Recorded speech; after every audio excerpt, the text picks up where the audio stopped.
1908년 1월 7일 일본 제국 천황 메이지는 도쿄의 황궁에서 대한제국 황태자 이은을 접견했다. 이은은 12살이었다.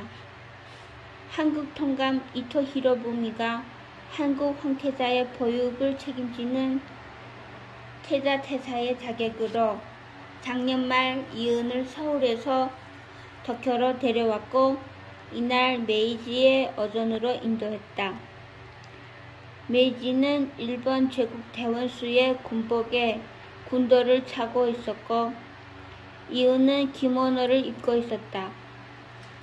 이토는 신년 할애용 연미복 차림이었다.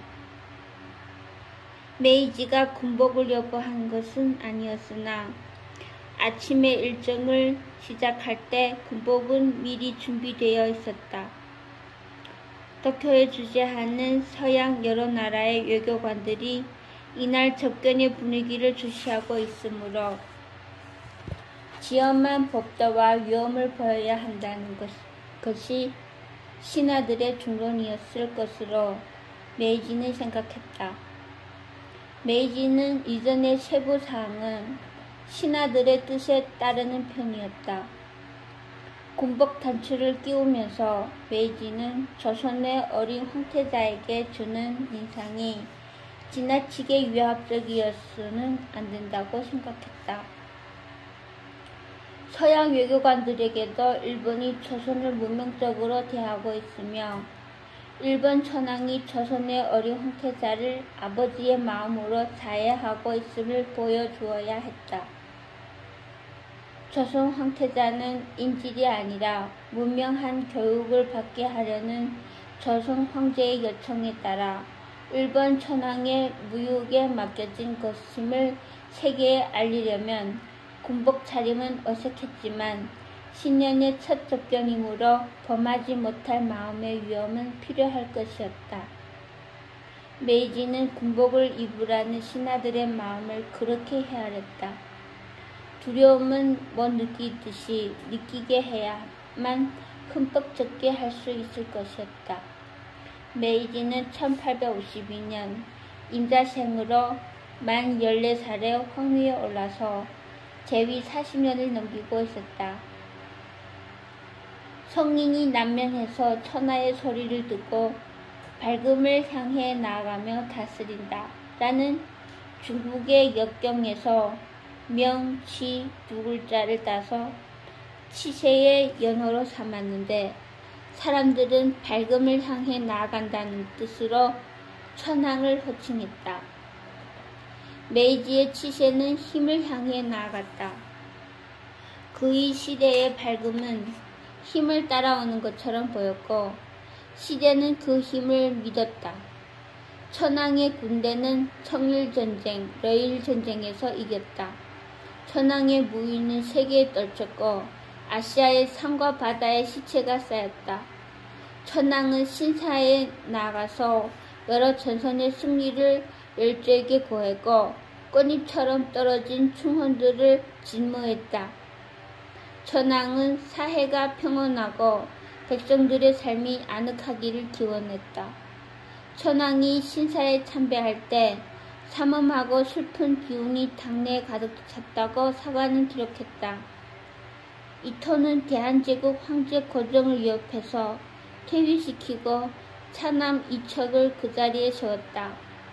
이척은 순종이고 황태자 이은은 순종의 이복동생이나 태황제로 밀려난 고종이 살아있으므로 이은은 황태제가 아닌 황태자의 자리로 나아갔다.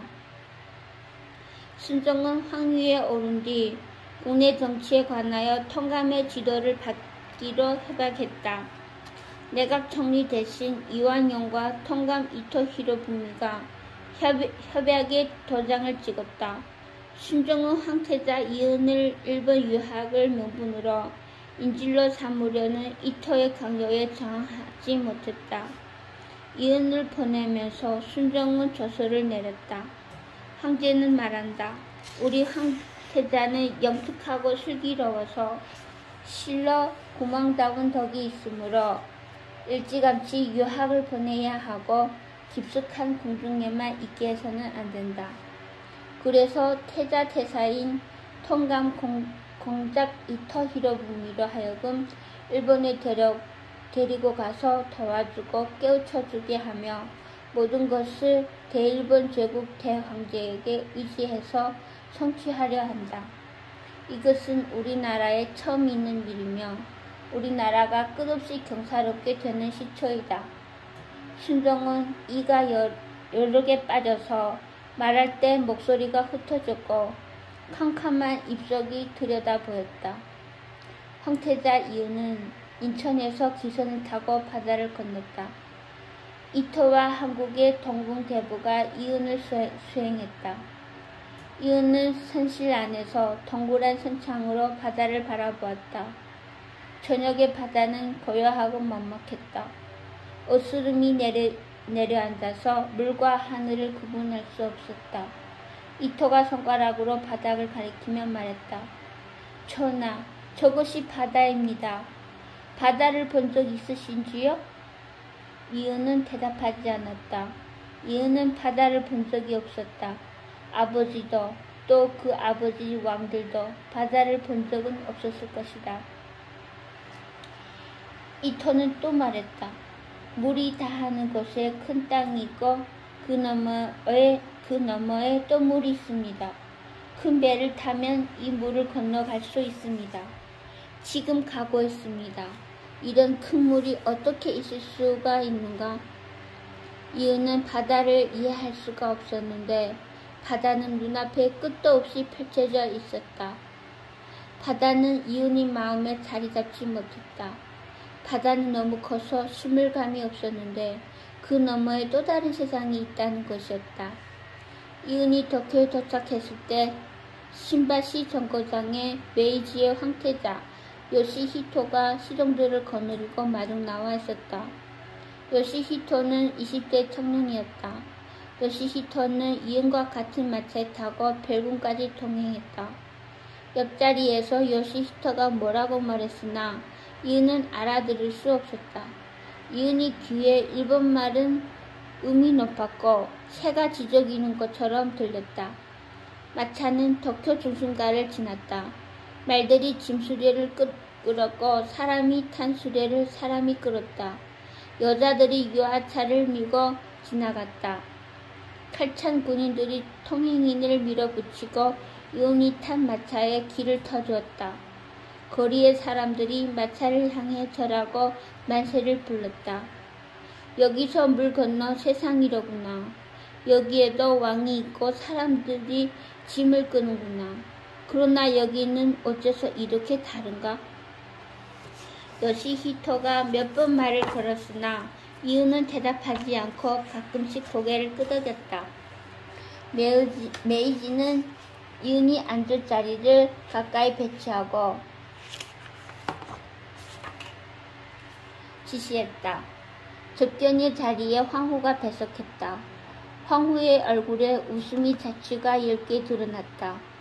조선의 어린 황태자에게 베푸는 일본 제국의 자애의 미소였다. 메이지는 이은의 얼굴을 찬찬히 들여다보았다. 세상을 낯설어하는 아이의 두려움이 드리워져 있었다. 아이는 황태자의 지위를 힘들어하는 기색이었다. 이은이 더듬거리는 일본어로 말했다. 한국 황제의 명령으로 유학 왔습니다. 모든 면에서 잘 지도해 주십시오. 아이의 목소리는 투명하게 울렸고 눈가와 볼에서 소년의 맑음이 느껴졌다. 메이지는 일본어로 말하는 이은의 입을 바라보면서 사람이 땅 위에 왕자 노릇하는 일의 슬픔을 느꼈다. 이은이 말을 마치고 고개를 숙였다. 가마가 선명했고 가마 주변의 머리카락이 고왔다. 영리해보는구나. 라는 말이 너무 무례해서 메이지는 발설하지 않았다. 메이지는 말했다. 전하의 건강한 모습을 보니 기쁘다. 사물을 바라볼 때 그것과 다른 점이 많을 것이다. 깊이 생각하라. 학업을 성취하기 바란다. 메이지는 장난감 말 한 개와 황실 문장이 새겨진 탁상시계를 선물로 주었다. 메이지는 말했다. 시간을 아껴라. 시간으로 세상을 잴 수 있다. 부디 시간과 더불어 새로워져라. 새롭게 태어나라. 시종장이 시계를 받들어 이은 앞에 내려놓았다. 메이지는 또 말했다. 공부할 때 시계를 책상 앞에 놓아라. 짐이 내리는 시간이다. 이터는 메이지가 이은에게 주는 시계를 보면서 흠칫 놀랐다. 이터는 한국 통감으로 부임한 후 서울의 여러 공공 건물에 시계를 설치했다. 건물 정면에 대형 시계를 붙였고 집무실과 회의실마다 벽시계를 걸었다. 통감부에 모이는 조선의 대신들은 벽시계 아래서 통감의 시정연설을 들었다. 이토는 시간이 제국의 공적 재산이라는 인식을 조선 사대부들에게 심어 넣으려 했으나 시간의 공공성을 이해시킬 길이 없었다. 이토 자신이 설명의 언어를 갖추지 못하기도 했지만 시간을 계량하고 시간을 사적 내밀성의 영역에서 끌어내 공적 질서 안으로 편입시키는 것이 문명 개화의 입구라고 설명을 해도 고루한 조선의 고관들은 알아듣지 못할 것이었다. 짐이 내리는 시간이다 라고 메이지가 이은에게 말할 때 이토는 그 말의 크기를 어린 이은이 감당할 수 없으리라고 생각했지만 그렇게 짧게 간단히 말하는 미카도의 위험에 숨이 막혔다. 접견은 15분 만에 끝났다. 메이지가 말했다. 이토공은 남아있으라. 황후와 이은과 동궁 대부가 접견실에서 나갔다. 이토는 메이지와 독대했다. 메이지의 시종들이 먼 자리에서 시립해 있었다. 메이지가 말했다. 짐은 오랫동안 공의 경륜에 의지해왔다. 공이 노고가 컸다. 이토는 머리를 조아렸다. 메이지가 무슨 말을 하려는 것인지 이토는 짐작할 수 없었다. 메이지의 목소리는 메말라 있었다. 이것은 의례적인 덕담이 아닐 것이라는 이토는 생각했다. 이토는 말했다. 신 이토는 두려운 마음뿐입니다. 공이 노고가 컸다 라는 천황의 말은 어디를 겨누고 있는 것인가? 유학이라는 문명한 명분으로 이은을 데려온 정치 공작의 성공을 치하하는 것인지 아니면 제2차 한일협약 을사조약 이후 조선 반도의 혼란한 정세를 놓고 통감을 꾸짖는 말인지를 가늠할 수 없었다. 시국이 엄중할 때 신하를 독대하는 메이지의 말은 때때로 짧고 모호했는데 여러 의미가 겹치는 그 몇 마디를 신하들은 두려워했다. 메이지는 말과 말 사이에 종막의 공간을 설정했다. 한동안의 침묵 후에 메이지는 말했다. 낮게 깔린 목소리였다. 반도에 보낸 병력이 충분한지 짐은 그것을 걱정한다. 메이지가 하려는 말은 이것이었구나. 다 알면서도 말을 멀리 돌리고 있었구나. 메이지는 통감부나 한국 주둔군 사령부가 아닌 다른 계통으로 보고받고 있구나. 아니면 내 수하에 나를 경영하지 않고 도쿄에 직보하는 자들이 있구나. 이토는 다시 머리를 조아렸다. 조선 폭민이 서요 사태는 소규모 다발성입니다. 범위가 넓기는 하나 지역별로 차단되어서 일개의 대세를 이루지는 못합니다. 군사적 사태라기보다는 군중심리의 상황에 가깝습니다. 병력을 증파하는 문제는 육군 대신과 인원하고 있습니다. 주둔군은 성심을 헤아려 분투하고 있습니다. 독대는 거기까지였다. 이 두 토막의 대화를 마치고 메이지는 자리에서 일어섰다. 메이지는 진강에 나가서 서양 법정과 중용의 해설을 들었다. 이터는 육군 대신이 마련한 귀국 환영회 연회를 연기하고 집으로 돌아왔다. 생선을 조리는지 집안에서 간장 냄새가 났다. 간장 냄새는 오래된 거물이 목재에 배어 있었다. 간장 냄새에 이터는 고향에 돌아왔음을 호흡으로 느꼈다. 이터는 하인들을 물리치고 침실로 들어갔다. 이터는 위스키를 거품 마시고 침대에 누웠다.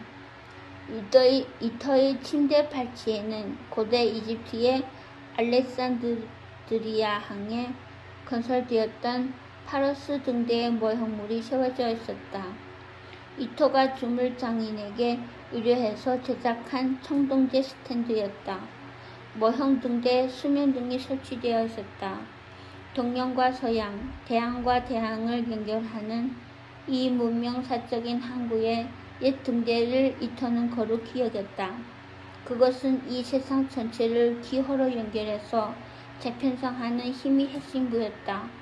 신으로서 함대를 움직이고 신으로서 대항을 건너가는 기술은 바로 제국이 갖추어야 할 힘의 본질이라고 이터는 늘 생각하고 있었다. 초대 주밀원 이장으로 재직하던 20년 전에 이터는 조선 반도의 여러 항구와 블라디보스토크 항구를 시찰한 적이 있었다. 조선의 항구들은 어업부두와 상업부두가 구분되지 않았고 저반 시설이 허술했다. 조선 반도의 연안을 돌아서 대륙으로 건너가는 항로에 등대를 설치해야 한다고 그때 이터는 판단했다. 등대를 설치할 거점 항구도 이미 머릿속에 들어있었다. 신으로 명멸하는 빛의 힘을 이터는 아름답게 여겼다. 몇 년 전에 러시아에 대한 전쟁을 기억할 때도 이터는 조선 반도의 남해안과 서해안, 인천 월미도에 등대를 세우라고 해군성에 명령했다. 이터는 이 신호의 위력을 조선의 사대부들에게 설명해 줄 수가 없었다. 이터는 서울 통감부 집무실 책상 위에도 월미도 등대의 축소 모형을 세워놓고 있었다. 이터는 파러스 등대의 수면등에 불을 켰다. 흐린 불빛이 실내에 퍼졌다. 반도에 보낸 병력이 충분한지 짐은 그것을 걱정한다. 라던 메이지 말에 이터는 괴로웠다. 제2차 한일협약 때 병력으로 조선 황궁을 포위하고 조선 황제와 대신들을 헌병으로 협박하기는 했지만 병력을 부딪히지 않고 도장을 받아내서 500년이 넘은 나라의 통치권을 인수한 이터의 역량을 메이지가 모르지는 않을 것이었다. 러시아를 독모할 때까지도 이터는 그것이 도장으로 가능하리라고는 생각할 수 없었으나 그 후 조선 사대부들과 자주 상종할수록 이터의 뜻은 도장적으로 기울었다. 왕권의 지근거리에서 세습되는 봉락을 누린 자들일수록 왕조가 돌이킬 수 없이 무너져 갈 때는 새롭게 다가오는 권력이 빌붙으려 한다는 사실을 이터는 점차 알게 되었다. 도장의 힘은 거기서 발생하고 있었다. 도장으로 해결할 수 있다면 살육을 피할 수 있고 조선에서 밀려나는 서양 여러 나라들의 간섭을 막을 수 있고 사후 처리가 원만할 것이었다. 도장을 찍어서 한 나라의 통치권을 스스로 넘긴다는 것은 보도 듣도 못한 일이었으나 조선의 대신들은 국권을 포기하는 문서에 직함을 쓰고 도장을 찍었다. 도장의 힘은 작동되고 있었으나 조약 체결을 공포한 후 분노하는 조선 민심의 폭발을 이터는 예상하지 못했다. 도장의 힘은 작동되고 있었으나 조약 체결을 공포한 후 분노하는 조선 민심의 폭발을 이터는 예상하지 못했다. 지체 높은 사대부들이 비통 한 글을 남기고 잇따라 자결했다. 그들은 독약을 마셨고 물에 뛰어들었다. 조선 황제는 자살한 신하들에게 표창을 내려서 충절을 기렸다. 500년을 지탱해온 나라의 관리와 식자 몇 명이 치욕을 못 견디어 자결하는 것은 있을 수 있는 일이었다. 이터는 이 죽음에 따른 민심의 통태를 주시하면서도 못 본 채 했다. 이 동시다발적 죽음들은 무력하기는 했으나 충의 반열에 올랐다. 이터는 조선 사대부들의 자결이 아닌 무지렁이 백성들이 저항에 경악했다. 왕권이 이미 무너지고 사대부들이 국권을 넘겼는데도 조선의 몇몇 촌촌에서 백성들은 일어서고 또 일어섰다.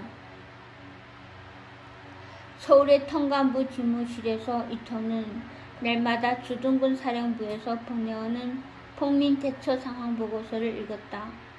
정보참모는 여러 지역의 소요 사태를 열거하고 문서의 말미에 상황개요라는 항목으로 일파가 흔들리니 만파가 일어선다. 산천에서 과함치면 어천에서 화답한다. 라고 써놓았다. 참으로 한가한 녀석이구나. 이터는 주둔군 사령관에게 전화를 걸어서 귀 사령부의 정보참모는 문장력이 좋더구나. 풍류남하냐? 라고 말했다. 그 뒤로 정보참모는 보고서에 상황개요를 쓰지 않았다. 수백 년 동안의 수탈과 억압으로 건불처럼 무기력해 보이던 조선 백성들이 무너진 왕조의 부흥을 외치며 그토록 가열하게 봉기하는 사태가 이토는 두려웠다. 농장기를 들고 꽹과리를 치고 과거보러 가는 유생들처럼 갓을 쓰고 덮어를 펄럭였지만 조선의 폭민들은 죽음의 죽음을 잇대어가면서 일어섰고 한 거울이 무너지면 이웃 마을이 또 일어섰다. 기생과 거지까지 대열에 합세했다. 무력 집단이라기보다는 시위 군중에 가까웠지만 영명한 장한들이 지휘하는 부대는 무장과 대열을 갖추고 주둔군을 위협했다. 허튼 풍류기가 추접하기는 했지만 주둔군 정보참모의 상황개요가 틀린 말은 아니었다. 영국인 배설이 경영하는 신문 대한매일신보가 이 폭민들을 의병이라고 일컫고 기세를 부추겼다. 통감부가 신문사를 겁박했으나 배설은 굽히지 않았다. 조선이 문명개화되면 이 거친 백성들의 들뜸은 스스로 찾아들어 제국에 동화될 테지만 시간이 너무 오래 걸려서 소요가 풍토병으로 눌어붙으면 조선비화 저책은 순조롭지 못할 것이었다. 무리가 되더라도 빨리 정리해야 할 것이라고 이토는 판단했다. 그의 결정은 단호했고 돌이킬 수 없었다. 서현은 반도의 남쪽에서 급성하였다.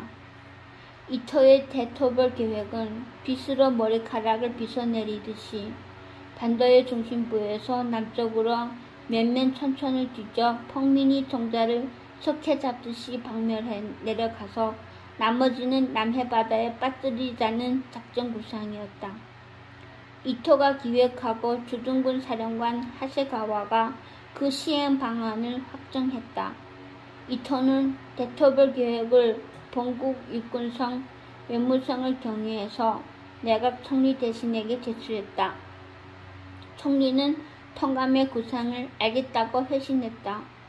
이미 주둔군의 병력 손실은 컸다는 것은 증파 부대가 오지 않으면 계획된 작전 수행이 어렵다는 뜻이었다. 총포로 무장한 천황의 군대가 조선 폭민의 농장기에 밀리는 사태를 이토는 견디기 어려웠다. 이토는 손실된 병력의 규모를 본국에 보고하지 않고 있었다. 이토는 침대에서 뒤척였다. 반도에 보낸 병력이 충분한지 짐은 그것을 걱정한다. 메이지의 말을 이토는 곱씹었다. 조선 정세에 대한 낙관적 보고를 메이지는 믿지 않고 있었다. 병력 손실 규모도 머지않아 메이지는 알게 될 것이었다. 이토는 상반신을 일으켜 침대에 기대 앉았다. 밤이 깊어지자 파로스 등대의 수면등이 반딧불 같은 빛을 냈다. 이토는 등대를 바라보며 위스키를 한 잔 더 따라 마셨다. 위스키의 찌르는 맛을 이토는 좋아했다. 번민이 클수록 위스키 맛은 날카로웠다. 조선에 귀임하는 즉시 주둔군 사령관 하세가와와 인원해서 병력 집파를 영청해야겠다고 이토는 결심했다. 미개한 군중을 제압하려면 경찰보다는 군대를 써야 하고 일시에 맷돌처럼 갈아버리는 방법이 좋다고 하세가와는 늘 이토에게 말했다.